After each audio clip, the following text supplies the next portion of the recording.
Hello दोस्तों, विहान कहानियाँ में आपका स्वागत है। बहुत समय पहले की बात है। नामपुर गांव में अजय दास नाम का एक धनी सेठ रहता था। अजय दास बहुत ही लालची था। वह अपने जमीन को ठेके में किसानों को देता था और उन गरीब किसानों से बहुत ही ज्यादा कर वसूल करता था। फिर ऐसे ही कुछ दिन बीत जाते हैं। इन किसानों की भी क्या जिंदगी है। बस दिन भर काम करते रहते हैं और फिर दो वक्त की रोटी के लिए। और हमें देखो, हम सिर्फ आदेश देते हैं और ये किसान हमारे लिए काम करते हैं।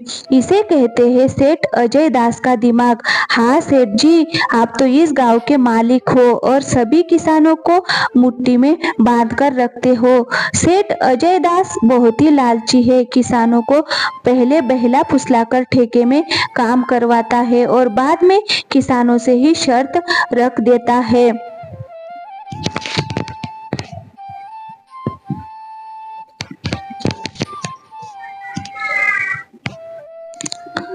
फिर एक दिन, सेठ जी, मैंने सुना है आप किसानों को अपना जमीन ठेके पर देते हो। हाँ भाई, मैं किसानों को अपना जमीन ठेके पर देता हूँ।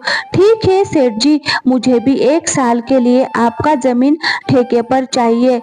मेरा नाम रमन है और मैं पास ही के गांव से चांदीपुर में रहता हूँ। ठीक है रमन जी, मैं अपनी जमीन को ठेके में दे दूंगा, लेकिन 1 साल के बाद तुम जो फसल उगाओगे उनमें से आधा फसल मेरा होगा और आधा फसल तुम्हारा होगा। इसी तरह सेठ अजय दास अपनी जमीन को ठेके पर देता है, लेकिन किसानों के सामने एक शर्त रखता है कि फसल का आधा हिस्सा मेरा और आधा हिस्सा तुम्हारा होगा। चलो, जमीन तो मिल गया, अब इसमें खेती करता हूँ। उम्मीद है इस साल अच्छी फसल होगी। मुझे बहुत मेहनत करनी होगी, तभी मेरे हिस्से में कुछ बच पाएगा। रमन दिन भर कड़ी मेहनत से काम करता है और फसल तैयार करता है और फसल तैयार भी हो जाती है। रमन फसल की कटाई भी शुरू कर देता है। चलो भाई, इस साल तो बहुत ही अच्छी फसल हुई है। आधा जमींदार ले जाएगा, पर भी मेरे हिस्से में कुछ आ ही जाएगा। अरे सेठ जी, सुनते हो क्या? आपको पता है रमन आपके फसल की कटाई कर रहा है। इस साल तो रमन की फसल बहुत ही अच्छी हुई है। ऐसी बात है क्या? रमन आज फसल की कटाई कर रहा है। चलो फिर चलकर देखते हैं। फिर अरे रमन, फसल का कटाई पूरा हो गया है क्या? हो गया है मालिक। इस बार मैंने गेहूं की फसल लगाई है। देख लो, बहुत ही अच्छी फसल हुई है। वो तो दिख ही रहा है मुझे, मेरा खेती उपजाऊ है, इसकी वजह से इतनी अच्छी फसल हुई है। नहीं मालिक, खेत भले ही उपजाऊ हो, लेकिन वहाँ मेहनत नहीं होगी तो फसल कैसे होगी? मैंने इस साल इस खेत पर बहुत मेहनत किया है। सेठ जी, इस खेत पर गेहूं की फसल तैयार करने में मुझे कड़ी मेहनत से काम करना पड़ता था, इसकी वजह से इतनी अच्छी फसल हुई है। क्या बात कर रहे हो यार? खेत नहीं होगा तो तुम मेहनत कहाँ से करोगे और कैसी मेहनत करोगे? ये खेत बहुत उपजाऊ है, इसीलिए तुम यहाँ पर हो। इस तरह रमन से शर्त लगाकर सेठ अजय दास अच्छी फसल ले जाता है और खराब फसल रमन को दे देता है। ये क्या, इतनी मेहनत करने पर भी बस इतनी ही फसल मिली? ऐसे जिंदगी से तो अच्छा मर जाना बेहतर है। हमेशा दूसरों के इशारों पर काम करो, पता नहीं खुद का जमीन कब होगा। रमन इस तरह जैसे तैसे अपनी जिंदगी काटे जा रहा था। फिर एक दिन रमन का बेटा हरीश शहर में अपनी पढ़ाई खत्म करके अपने गांव चांदीपुरा आता है, और जब हरीश गांव का नजारा देखता है तो हरीश को बहुत दुख होता है।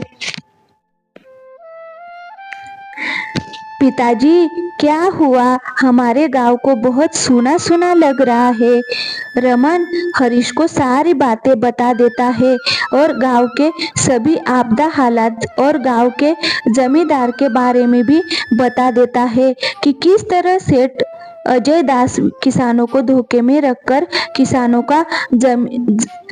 का जमीन को लूटता है। चलो कोई बात नहीं पिताजी, दुखी मत हो, इस बार मैं खेती करूंगा। हरीश ने सेठ अजय दास को सबक सिखाने और सभी किसानों को इंसाफ दिलाने की प्रतिज्ञा ली।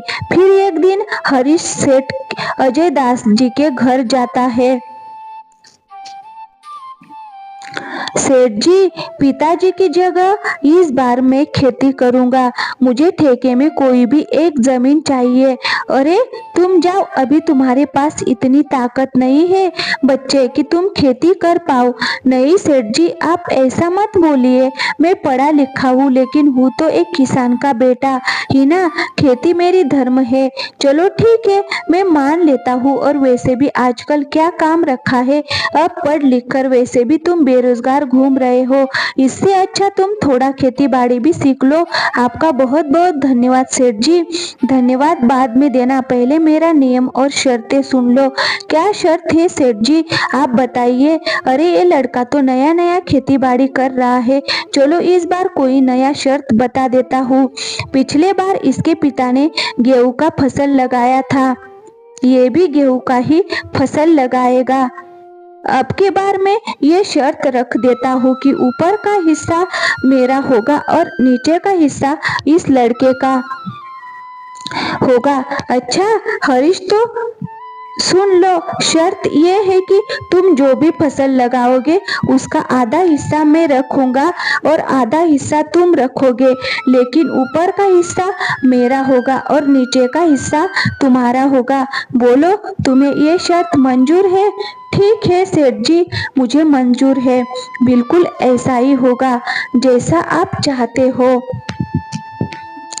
फिर हरीश वहां से चला जाता है। फिर अगले दिन से हरीश काम करना शुरू कर देता है, लेकिन हरीश ने इस बार गेहूं की जगह आलू की फसल लगा दिया और आलू की फसल बहुत ही अच्छी आई हुई थी। फिर एक दिन अजय सेठ जी वहां आते हैं। अरे हरीश, तुम्हें शर्त याद है ना कि आधी फसल मेरी और आधी फसल तुम्हारी? हाँ सेठ जी, मुझे सब कुछ अच्छे से याद है। आधी फसल मेरी है और आधी फसल तुम्हारी, लेकिन आपने कहा था कि ऊपर का हिस्सा मेरा और नीचे का हिस्सा तुम्हारा। तो सेठ जी, आप ऊपर का हिस्सा ले जाइए और नीचे का हिस्सा छोड़ दीजिए। अरे सेठ जी, इस हरीश ने तो चालाकी मार दी। ये गेहूं की फसल की जगह इस बार इसने आलू की फसल लगाई है। फिर ये सच है हरीश कि तुमने इस बार गेहूं की जगह आलू की फसल लगाई है? हाँ सेठ जी, गेहूं की फसल पिछले बार ही लगाई थी। गेहूं की फसल अच्छी नहीं हुई थी, ऐसा पिताजी बोल रहे थे, इसीलिए मैंने इस बार आलू की फसल लगाई है। देखो ना, आलू की फसल कितनी सुंदर है। सेठ जी, आप ऊपर का हिस्सा ले जाइए और नीचे का हिस्सा छोड़ दीजिए। अरे क्या करूं मैं इस घास फूस को लेकर? जब तुम सब आलू ले रहे हो तो ये घास फूस भी ले जाओ। आपकी ही शर्त है सेठ जी, और आप ही शर्त मानने को तैयार नहीं है। मैं इस बारे में कुछ नहीं जानता हूँ और आप ऊपर का हिस्सा ले जाइए, मैं नीचे का हिस्सा ले जाऊंगा। इस तरह हरीश ने चालाकी से साथ सेठ अजय दास को मुंह तोड़ जवाब दिया और सभी आलू को लेकर घर आ गया और सभी घास फूस को सेठ के हिस्से में छोड़ दिया।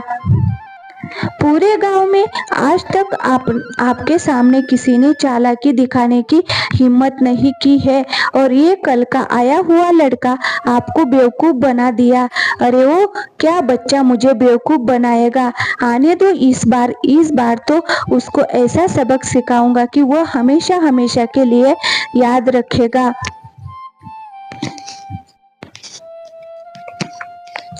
फिर कुछ महीनों के बाद हरीश दोबारा सेठ विजयदास के घर जाता है।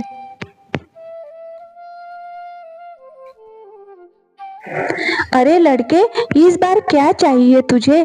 ठेके पर जमीन चाहिए सेठ जी। फिर तो मेरा भी हिसाब सुन ले। लड़के, इस बार कुछ नहीं चलेगा। इस बार फसल का नीचे का भाग मेरा होगा, ऊपर का भाग तुम्हारा होगा। बोलो, क्या तुम्हें ये शर्त मंजूर है? हाँ हाँ, बिल्कुल मंजूर है सेठ जी। इस बार फसल का ऊपर का भाग मेरा ही होगा और नीचे का भाग आपका ही होगा। इस तरह हरीश सेठ जी से बात करने के बाद अपने घर वापस लौट आता है और फिर इस बार दोबारा से खेती करने की तैयारी में जुट जाता है। हरीश इस बार गेहूं की फसल लगाता है। इस बार तो गेहूं की फसल खूब अच्छी हुई है। मजा आ गया। अब आने दो उस लालची सेठ को, फिर बताता हूँ उसको। कुछ सप्ताह के बाद सेठ अजयदास हरीश के खेत पर आता है। जैसे ही सेठ गेहूं के खेत पर पहुंचता है तो उसका दिमाग चकरा जाता है। अरे ये क्या, इसने तो इस बार गेहूं की फसल लगा दी। ये लड़का हरीश जितना मैं सोच रहा था उससे कई ज्यादा होशियार निकला।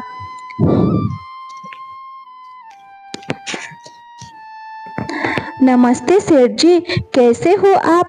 देखिए जी, इस बार मैंने गेहूं की खेती की है और आपने शर्त रखी थी कि ऊपर का हिस्सा मेरा होगा और नीचे का हिस्सा आपका होगा, तो फिर ले जाइए आप नीचे का हिस्सा। इस तरह से हरीश ने अपना दिमाग का इस्तेमाल करके फिर से सेठ को बेवकूफ बना देता है। अरे सेठ जी, उस छोटे से बच्चे का दिमाग तो देखिए। आप जैसे महाजन को भी अब अपने बुद्धि के बल पर बेवकूफ बना दिया। तुम सही कह रहे हो रामू, मैं उसका छोटा ही समझ रहा था। उसने तो मुझे बेवकूफी बना दिया। आने दो, दोबारा फिर उसको बताता हूँ। हरीश ने गेहूं की कटाई की और सारे फसल को अपने घर ले आया। हरीश गेहूं की फसल लाकर गांव के जरूरतमंद लोगों में बांट दिया। हरीश और उसके पिता दोनों ही बहुत खुश थे।